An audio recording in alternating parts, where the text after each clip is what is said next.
you need to understand information overload because it's killing you. It is burning you out. It's distracting you. It's making you less effective. Welcome to Start With a Win, where we give you the tools and lessons you need to create business and personal success. Are you ready? Let's do this.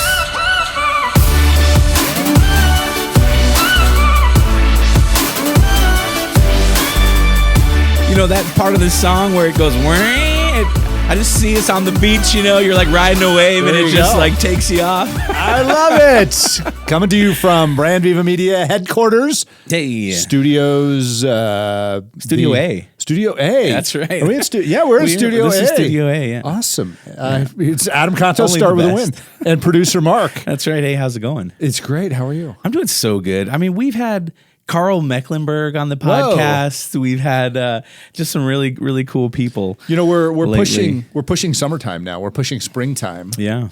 We're getting close. I'm ready for spring. I know. Yeah, it's one of those things where it's like typically in Colorado, it snows 2-3 days later, no snow. It's sunny. You can wear a t-shirt. Right. But this winter, it's been cold, and then I look at the sidewalk, and there's still like lumps of snow, like dirty black snow. So I this winter, I've been all over kind of the western U.S., Scottsdale, Las Vegas, California, things like that, snowing all over the place. We had, so in March, when we had the RE/MAX convention, there were people coming from like Palm Springs, and there was an inch of snow on the cactus out there.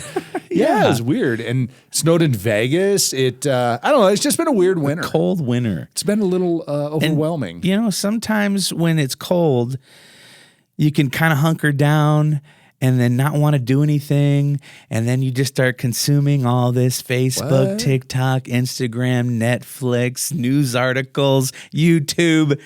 And then you're like, where do I go? Right. And it's funny you bring that up because I've heard that from a lot of entrepreneurs. This is one of the biggest problems that entrepreneurs have, that business leaders have, is exactly what you're talking about, which is information overload. Mm-hmm.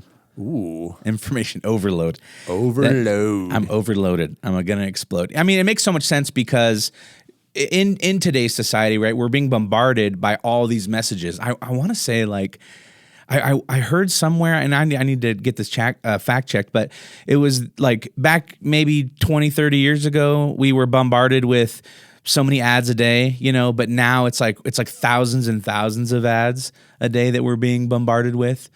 And then there's just so much easy access to information where it's just like, where do I go? What do I do? So how do I overcome this, Adam? The average is about 6,000 to 10,000 messages per day. Unbelievable. Isn't that wild? That is wild. So, I mean, and when you look at what does it do, it makes it so difficult for us to focus and actually get anything done because especially, if you open TikTok, you're done. Oh, yeah. 20, 30, done. An hour later, you're like, what have I done with my life? Exactly.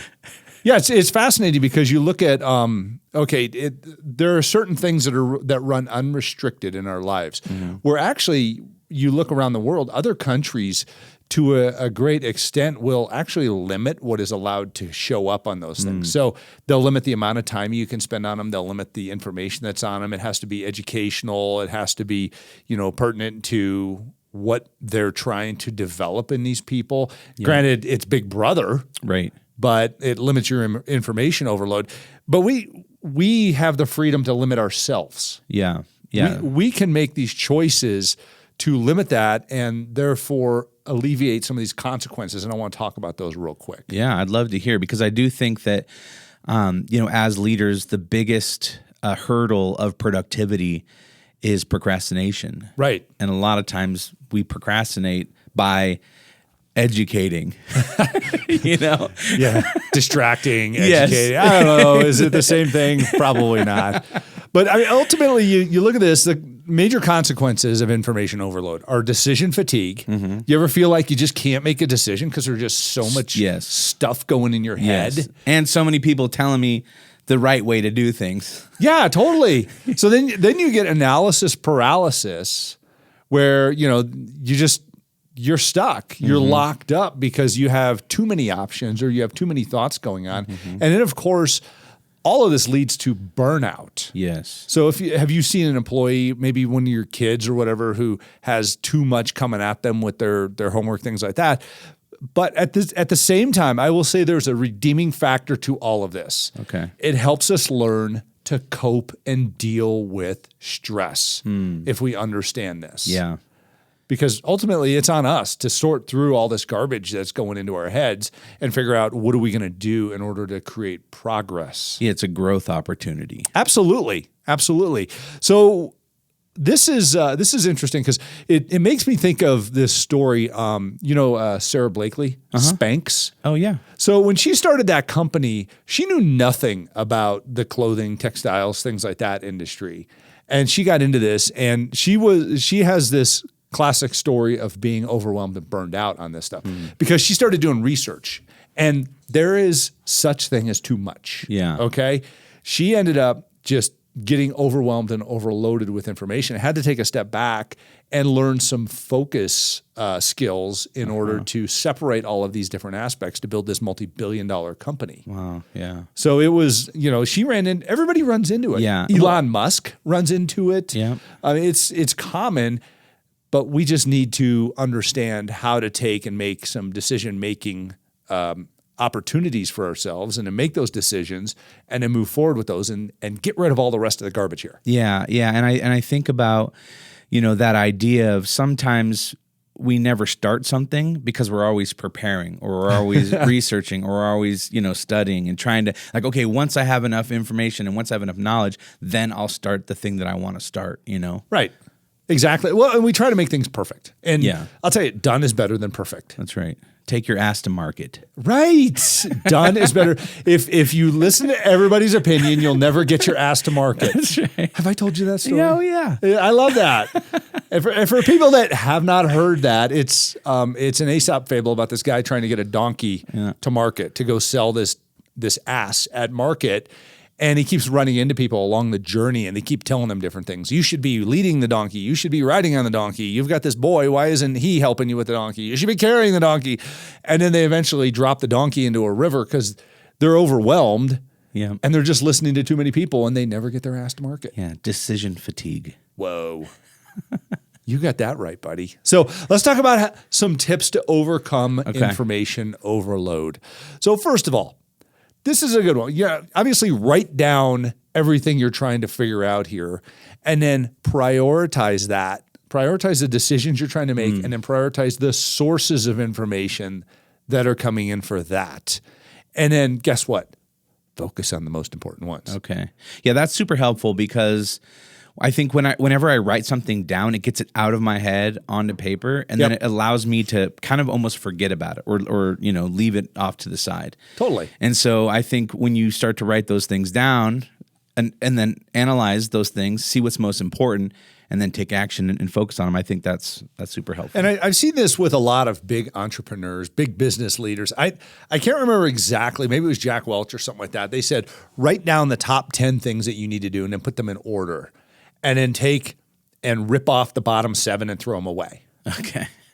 I mean, seriously, if you do that and then you end up with you've written everything down, you've put them in order of what order needs to be, the prioritization here. And don't put the easy ones at the top, by the way. A lot of people, this is a key problem that we have in society today, is we write down all the stuff we need to do. And then we go, ooh, where are the easy ones? I'm going to go do some easy ones first and kind of grease the wheels by doing the easy ones. No, you're going to do the easy ones and you're going to forget about the rest. Yeah. Put them in order of importance. And then in, the top 3, then get rid of the rest of them. Yeah. Just rip them off the page and only have that list of 3 and attack the first one. Okay. And you'll get it done. Yeah. Give yourself an hour. Yeah. Something like that. And for crying out loud, if it takes you more than an hour, at least you have an hour worth of the work done on it. And then come back and schedule another hour for it. But only work on those 3. Richard Branson. I was listening to him speak one day, and the company that hired him to come speak couldn't get him to come speak. They're like, we want you to come speak for us. His assistant's like, no, he's not going to come speak for you. And they're like, why not? And his assistant said, he only works on 3 things and you're not one of them. And they said, well, what are those 3 things? And his assistant tells him, and one of those 3 things was a charity that he's trying to raise money for. And they said, okay, tell you what, tell him to come speak and we'll make a massive donation to that charity. He said, done, I'll be there. Oh, wow. Okay. So how do you fit into the 3 key aspects of whatever you're trying to get done? You know, what are your 3 key aspects? What are my 3 key aspects? What's going to grow your business? That's what it boils down to. Take those 3 things and get rid of everything else. If it doesn't have to do with it, don't do it. Yeah. Yeah. I mean, that's a challenge. Yeah. But it makes sense. Totally. All right. So that's the first one. Prioritize your sources of information and focus on the most important tasks with that most important information. The second one, limit your exposure to irrelevant information and distractions. I think we started talking about some social media and things like that. Now everybody goes, I'm not on social media. Well, it's not binary because are your customers on social media? Maybe you should be there to market to them or to drop things in there, but don't waste your time looking at the information that's on social media because the majority of it does you absolutely no good. Yeah. Go research and spend your time researching and learning, but not just kind of information surfing. Yeah. Because all you're going to do is find irrelevant stuff that's going to pull you away from what you need to be looking at. Yeah. Do you think it's important maybe to schedule time for certain tasks? Like say you do want to just get on social media and like catch up, see what's going on. Do you think it's good to maybe put some boundaries around that? Say, like, kind of set some personal goals or restrictions of saying, okay, I'm going to only spend this is my hour to do social media stuff, and so schedule that. You're delineating here a difference between working and entertaining. So if you want to go on to social media as your entertainment, let's say you don't watch TV and you're like, I'm just going to go watch TikTok for an hour instead of watching TV for an hour. Schedule it. Yeah, but stick to your schedule. Because if you don't, you're still going to have information overload. You're going to be distracted. Now, keep in mind also what these things do to your brain. If you sit there and surf social media, if you look at, Reels or Shorts or TikToks or anything like that, your brain is going to be exhausted by the time you're done with this because you're going to be task switching and switching between all these different concepts, ideas, thoughts, stimuli, things like that, listening to, how many songs can you listen to in an hour of watching TikTok videos? Yeah. Holy that's smokes. the biggest thing, right? Is like all those platforms are designed to give you that dopamine hit and to keep you on the platform. Like it's almost like they're tricking you or they're manipulating you by continually feeding you that information to kind of keep you sucked in. Yeah, and they're testing it nonstop. Right. They're like, okay, Mark just watched this, and this, and he didn't watch these other 3 things. Ooh, let's feed him back to those other concepts, ideas, the rhythms, the visuals, stuff like that. So yeah, they're testing their drugs on you, man. Really, they are. Yeah, no, it's true. Yeah. Yeah, there's nobody out selling sticks of gum on the street corner. No, they're selling crack. Yeah, that documentary, I don't know if you ever watched it, The Social Dilemma.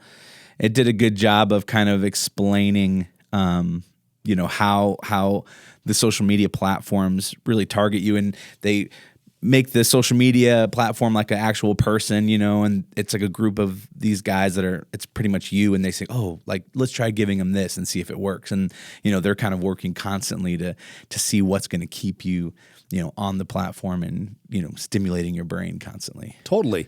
So what can we do to work around this to an extent is really the next question. And the answer is to use tools and apps to manage your information intake and streamline your workflow. So, you might have seen Slack or different project management software, or even if you just take and make a Google Sheet or notes on your phone or how about this, a yellow pad of paper or something like that. Sticky note. And a pen, sticky note. And you say, what am I researching? What are the key points of this? What are the challenges I'm overcoming? Ask yourself a few questions. I like that. To help you figure out how am I managing my intake of that information, and then summarize it to yourself and then do what you're going to do with it. But don't get lost in the overwhelm of that avalanche of continuous flow, because here's the reality. You're going to forget what you saw when the next thing comes up. So all you're doing is wasting time. Yeah. So watch something, take some notes on it and go, ooh, all right, here's the idea I like out of this. I'm going to look for that idea in the next one. Look for that idea, some supporting evidence of that, or the challenge it overcomes, or the outcome I want to realize for myself or my customers. Write that down and separate yourself from the information and process. But use an app or some technology or a CRM or just a Word document or Pages or a Google Doc, whatever it is, to write down what you're doing and sort through it. What is the topic, the challenge, the outcomes, things like that, and reverse engineer it so that you're not getting lost in, it's like you're jumping in a river trying to catch a fish. You're like, well, wait a second. They're everywhere. It sounds like you're asking us to be intentional. Whoa. There's that word. Yeah.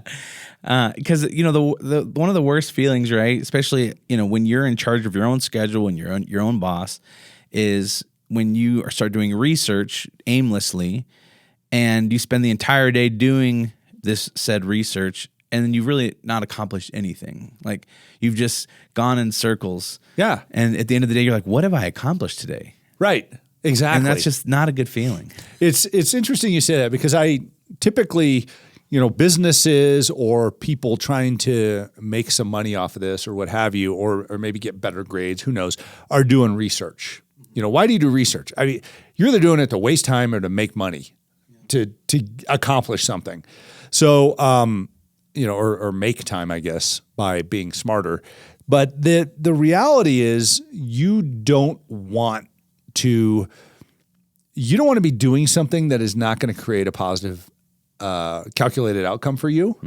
So let's document what we're doing here. Let's go down the road of figuring out what do I want to accomplish and how do I accomplish by getting this information, and then deploy the information to accomplish that and then move on. Yeah. We don't look for a closure ever in these different examples. Let's find one and then move on, which takes me to my next point. Yeah. Also, you have to schedule time away from information. You have to rest and rejuvenate. Turn your brain off. Turn it off, man. Turn off the phone. Hide the phone from your, put it someplace. Go, we have dogs. I'll sit down on the floor and I'll play with the dogs, and I don't have my phone with me. It's time for my brain to go, okay, relax. Go for a walk outside or get on the treadmill. Of course, a lot of people, they get on a treadmill, they're like, I can do so much work on the treadmill. No. Try and not do anything for some period of time. Put on some classical music. Meditate. Meditation is a great way of clearing your brain.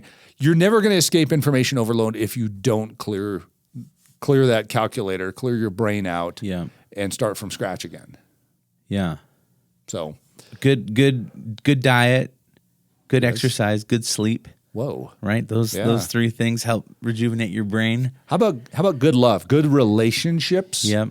Appreciate the people you're spending time with. I mean, you and I are sitting here looking at each other, having good time together. Yep. We're good friends, and we're enjoying this conversation, just kind of unpacking some ideas. Yeah. There's, it's not about information overload right now. This is work, but it's also not work. We're enjoying the hell out of this. I'm having fun. I look forward to coming here and just, spending time with you. And I mean, you called me yesterday, like, hey, buddy, I have an idea. I'm like, all right, cool. Yeah. So, escape the information overload and find some happiness, build some value, but organize your day so you don't get burned out, get overloaded, get overwhelmed. You don't have that, all that irrelevant garbage coming into your head. Because it does no good. There's only so many brain cells that can fire in there. And what you're doing is you're filling them up with distractions that are not accomplishing anything happy or positive for you. Do you ever feel like sometimes your subconscious can solve problems for you as well? Totally. Like there's a lot of times where I feel like I'll have a problem and I'll need it to be solved, and I'll get sucked into researching and doing all these things and, this information overload. And then when I pause and kind of remove all that stuff and just give my brain time to solve the problem without even me thinking about it, all of a sudden I'll have this idea, or like, oh yes, like, or this inspiration will come to me of like, oh, this would be a really great idea to do X, Y, and Z. And, you wouldn't get there if you didn't give yourself that, break from consuming all that content, What's interesting is I have these different moments of clarity. So one of which is I'm a fanatic of the ice cold shower. Okay, yeah. A lot of people Love are like, that. you're kind of strange. I do the ice cold shower too. Yeah. Right at the end, it's like, are you a man? Yeah, you are, man.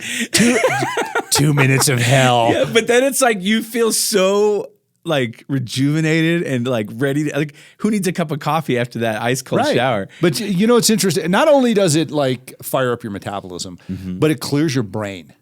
Yeah. And I go sit down, I get dressed and ready for the day after that ice cold shower, and my brain's like just hungry to come up with a great idea. And I'll sit down with my pad of paper and I'm like, whoa, all right. I'm getting some stuff done. So you're right. Find some clarity, reset yourself. And so during when I was at the office at Remax, I would take the Headspace app and I would do like 2 or 3 minutes of meditation, and that would clear it out. You come out of a meeting, you're like, oh my gosh, I'm so info overloaded.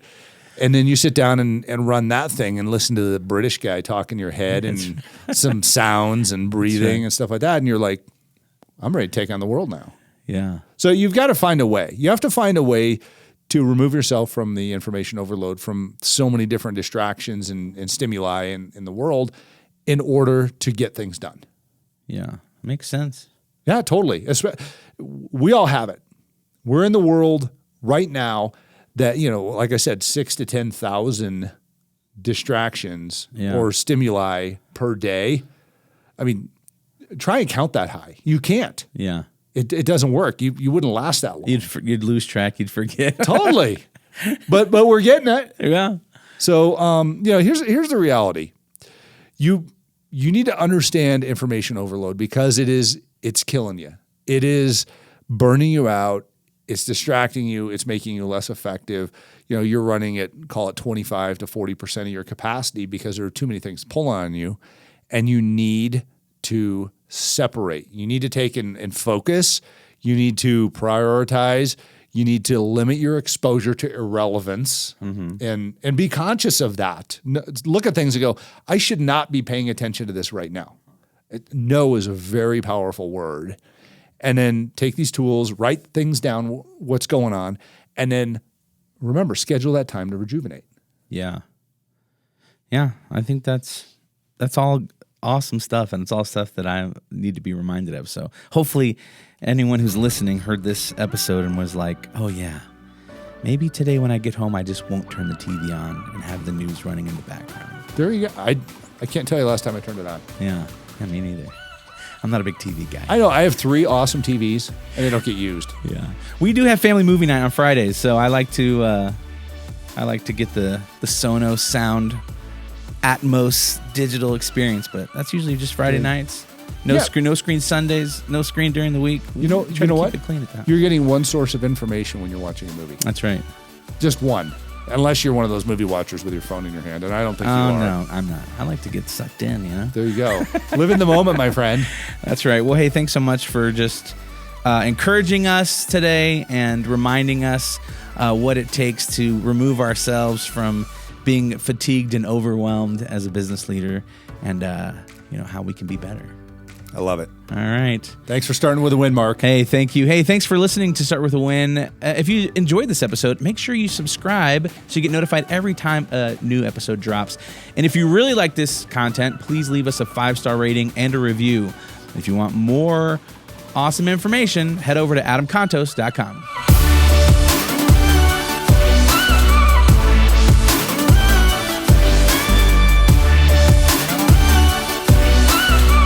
Right. I kind of got off on a tangent on my one point. Hey, that's okay. You're looking at me like, where are you going with this? That's all right. Hey, we're on YouTube now. What? There you go. YouTube? Yeah, that's right. Hey, YouTube, I took the wrong. Have you ever gotten off on the wrong exit on the highway?